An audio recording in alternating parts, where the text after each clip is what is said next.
साथियों, स्वागत है आपका अपने ही YouTube चैनल पर। और आज हम रियल एस्टेट बिजनेस कैसे शुरू करें और इसमें हमें क्या क्या सावधानी बरतनी चाहिए। कोई भी रियल एस्टेट बिजनेस जब स्टार्ट करता है वो स्टार्टिंग में क्या क्या गलतियां करते हैं, इन सब के बारे में इस वीडियो में आपको पूरी जानकारी मिलेगी।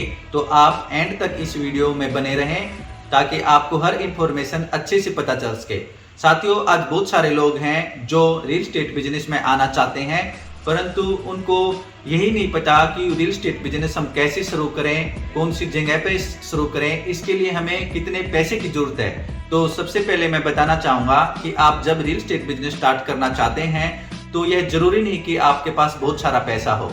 और मैं तो आपको यह सजेस्ट भी करूँगा कि स्टार्टिंग में आप अपना पैसा रियल एस्टेट के बिजनेस में ना लगाएं, बल्कि जब आपको बहुत सारा एक्सपीरियंस हो जाए, आप इस फील्ड को अच्छी तरह समझ जाओ और जब आपको लगे कि आप परफेक्ट हो गए हो इस बिजनेस में, तब आप अपना पैसा इसके अंदर लगाकर आप और ज्यादा पैसा कमा सकते हैं।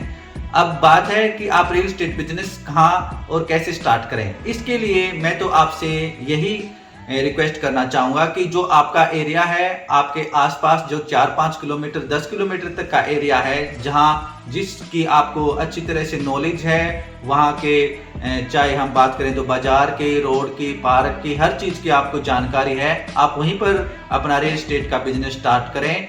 क्योंकि बहुत सारे लोग हैं जो सोचते हैं कि हम एग्रीकल्चर में हो, चाहे इंडस्ट्री की बात करें, कॉमर्शियल की बात करें, फ्लैट की बात करें, प्लॉट्स की बात करें, तो वो ध्यान अपना भटका लेते हैं और वो सफल नहीं हो पाते। इसके लिए आपको यह भी डिसाइड करना पड़ेगा कि आपको प्लॉट्स की सेल परचेज करनी है या आपको एग्रीकल्चर लैंड की सेल परचेज करनी है, आपका या फिर आपका दिल, अगर हम बात करें कॉमर्शियल प्रॉपर्टी की, इंडस्ट्रियल प्रॉपर्टी की, सीएलयू प्रॉपर्टी की, आप कौन से फील्ड में जाना चाहते हैं। जहां पर भी आप जाओ, एक पार्टिकुलर एरिया को आप पहले अच्छी तरह से समझने का प्रयास करें कि वहां पर क्या ग्रोथ है, गवर्नमेंट के क्या क्या वहां पर प्लान है, उसका क्या क्या फ्यूचर है। क्योंकि दोस्तों, अगर आप अपने क्लाइंट को, अपने दोस्त को जब भी कोई चीज दिलाना चाहते हो, चाहे वो प्लॉट हो, फ्लोर हो या फिर फ्लैट हो, एग्रीकल्चर लैंड हो, अगर आपको उसकी पूरी नॉलेज नहीं है, आपको उसके बारे में ज्यादा कुछ नहीं पता है, तो आप उसको अच्छी चीज नहीं दिला पाओगे।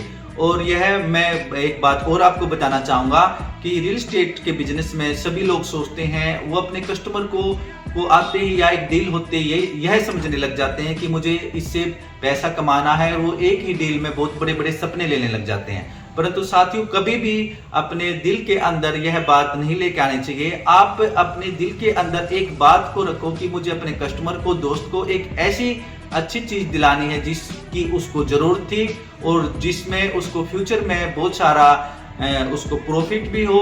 अगर वो रेजिडेंशियल के लिए देख रहा है तो जो जरूरत थी उसकी, हमने उसको पूरा करने का काम किया है।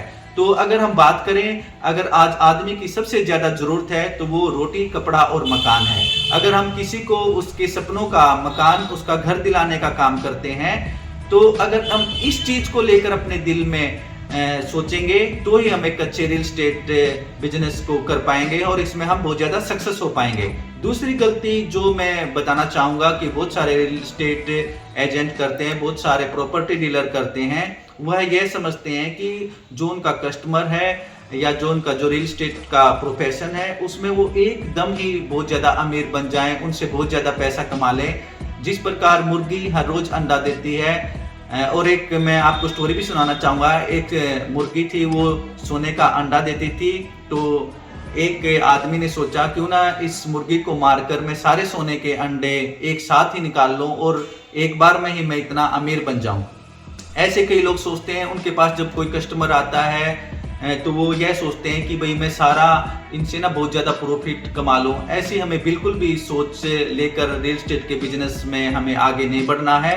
रियल एस्टेट के बिजनेस को अगर आपको करना है और इसमें सफल होना है तो आपके अंदर आपकी ईमानदारी और आपका डिसिप्लिन, आपका हार्डवर्क, ये सारी चीजें बहुत ही जरूरी हैं। और